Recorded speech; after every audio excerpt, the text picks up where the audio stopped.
ওচৰত আশীৰ্বাদ বিচাৰিছোঁ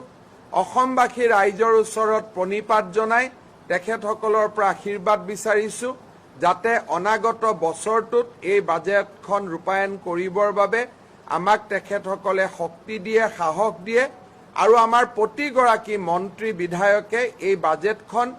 নিৰ্দিষ্ট সময়ৰ ভিতৰত ৰূপায়ণৰ বাবে আমি আমাৰ দৃঢ় সংকল্পৰে কাম কৰিম সেই প্ৰতিশ্ৰুতিও ৰাইজৰ আগত মই দাঙি ধৰিব খুজিছোঁ পুনৰ এবাৰ আমাৰ সকলোৰে হৈ বিত্তমন্ত্ৰী ডাঙৰীয়ানীক ধন্যবাদ জনাইছোঁ এই বাজেটত বহুত প্ৰস্তাৱ আছে বাজেট বক্তৃতাৰ সময়ত আমি সকলোৱে এই বাজেট বক্তৃতাত অংশগ্ৰহণ কৰি এই বাজেটত উল্লেখিত নতুন মেডিকেল কলেজৰ পৰা নতুন ষ্টেডিয়ামৰ পৰা তামুলপুৰৰ জিলালৈকে বিভিন্ন সৰু বৰ যিমানখিনি এনাউন্সমেণ্ট আছে তাৰ ওপৰত আমি আলোকপাত কৰিম আপোনালোককো পুনৰবাৰ ধন্যবাদ জনাইছোঁ কিবা যদি প্ৰশ্ন আছে সুধিব পাৰে এটা বা দুটা গোটেই বাজেটখন মধ্যবিত্তৰে কাৰণ প্ৰথম এখন বাজেট দিয়া হৈছে এটকাও টেক্স লগোৱা নাই এইটো এটা মধ্যবিত্তৰ কাৰণে ডাঙৰ সকাহ মধ্যবিত্ত ল'ৰা ছোৱালী অসমীয়া স্কুলত পঢ়ে আজি 2 বছৰ এক প্ৰকাৰ পঢ়িব পৰা নাই গতিকে মধ্যবিত্তৰ ল'ৰা ছোৱালীয়ে এতিয়া ডিজিটেল ডিভাইডৰ পৰা আঁতৰি বিদ্যালয়ত অংশগ্ৰহণ কৰিব পাৰিব কৃষিৰ যি বিপ্লৱৰ কথা কৈছোঁ সুনীল বিপ্লৱৰ যি আমি কথা কৈছোঁ এই গোটেই ব্যৱসায়ৰ লগত অসমৰ মধ্যবিত্ত সমাজ জড়িত গতিকে এই ধৰণৰ অৰ্থনৈতিক আঁচনিবিলাকে দৰিদ্ৰ আৰু মধ্যবিত্ত কল্যাণৰ বাবে কাম কৰিব এই আঁচনিত আমি আৰু এটা খুব ডাঙৰ কথা কৈছোঁ সেইটো হ'ল আৰবান পোৰ যিসকল আৰবান পোৰ থাকে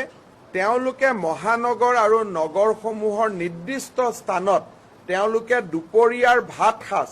কুকিং মিল হিচাপে খাব পৰাৰো ব্যৱস্থা আমি ৰাখিছোঁ যে গুৱাহাটী ৰেলৱে ষ্টেচনতে হওক ডিচি কোৰ্টৰ সন্মুখতে হওক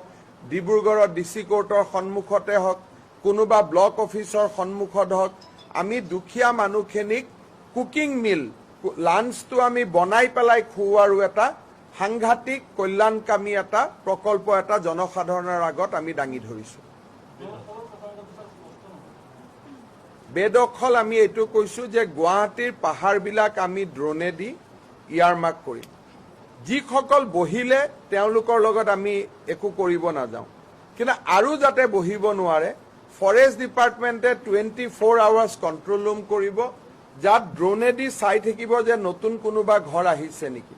যদি নতুন ঘৰ আহিছে তেওঁলোকক আঁতৰাই পঠোৱা হ'ব কিন্তু যিসকল পুৰণি গুৱাহাটীৰ পাহাৰত আছে আৰু ভাৰতীয় বাসিন্দা হয় আৰু ফৰেষ্ট আইনমতে আমি যিসকলক মাটিৰ পট্টা দিব পাৰোঁ গুৱাহাটীৰ মাটিৰ পট্টাৰ বিষয়টো আমি সোনকালে নিষ্পত্তি কৰিব খুজিছোঁ যাতে এই সমস্যাটো সৰ্বকালৰ বাবে শেষ হৈ যায় আৰু কাকো ইয়াত উচ্ছেদ কৰা কথা হোৱা নাই নতুনকৈ যাতে কোনো মানুহ নাহে তাৰ বাবেহে ব্যৱস্থা লোৱাৰ কথা কোৱা হৈছে বাজেটৰ লগত এইটো লিংক নহয় বাজেটত কম আমি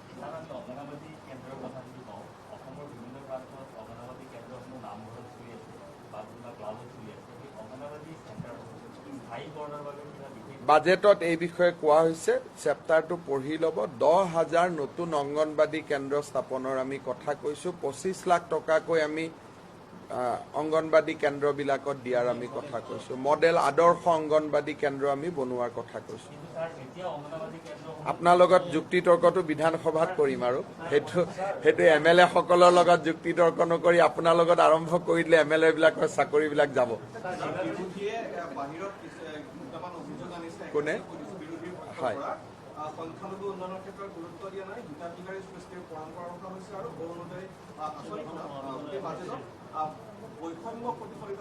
আমি কৃতজ্ঞ যে হিতাধিকাৰী সৃষ্টিৰ দৰে গৌৰৱ কৰিব পৰা এটা ব্যৱস্থা এই বাজেটত আছে বুলি বিৰোধীয়ে সৃষ্টি কৰিছে দৰিদ্ৰ নাৰায়ণৰ সেৱাই হৈছে চৰকাৰৰ লক্ষ্য গতিকে আমি যদি কোনোবা হিতাধিকাৰী সৃষ্টি কৰিব পাৰিছোঁ সেই হিতাধিকাৰী যদি ক্ষুধা নিবাৰণ কৰিব পাৰিছোঁ তাতকৈ গৌৰৱ কি লাগে গতিকে বিৰোধীয়ে আমাক বুজি পোৱাৰ বাবে আমি ধন্যবাদ জনাইছোঁ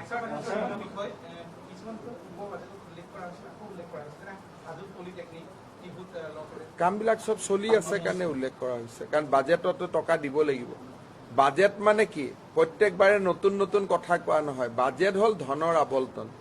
যদি এতিয়া হাজোৰ পলিটেকনিকখনত এই বছৰ যদি আপুনি ধনৰ আবলটন নিদিয়ে কামটোতো বন্ধ হৈ যাব গতিকে যিবিলাক স্কিম কমপ্লিট হোৱা নাই সেইবিলাক চলি থাকিব এইবাৰ বাজেটত এটা নতুন ব্যৱস্থা লোৱা হৈছে বহুতবিলাক স্কিম এতিয়া আৰু দিছপুৰত আহিব নালাগে যিবিলাক স্কিম চলি আছে ইঞ্জিনিয়াৰে ডাইৰেক্টলি ট্ৰেজাৰীৰ পৰা বিল লৈ কন্ট্ৰেক্টৰক পেমেন্ট কৰিব পাৰিব যিকেইটা আমি প্ৰকল্প ষ্টেট প্ৰায়ৰিটি বুলি কৈছো দিল্লীত আমি নামঘৰৰ জৰিয়তে এটা অসম সাংস্কৃতিক প্ৰকল্পৰ ধাৰণাও ইয়াত আনিছো গতিকে বাজেটত বহুতবিলাক কথা আছে কিন্তু আজি আমি ইয়াত আপোনালোকক গোট খাইছো কেৱল এইটো কথাৰ বাবে যে অসমৰ প্ৰথমগৰাকী মহিলা বিত্তমন্ত্ৰী হিচাপে অজন্তা নেওগ ডাঙৰীয়ানীয়ে যি অতিৰিক্ত কৰ আৰোপ নকৰাকৈ 1,07,000 কোটি টকা ব্যয়ৰ যি বাজেট দাঙি ধৰিলে তাৰ বাবে আমি গোটেই মন্ত্ৰীসভাৰ সদস্যসকলে লগ লাগি তেখেতক অভিনন্দন জনাইছো ধন্যবাদ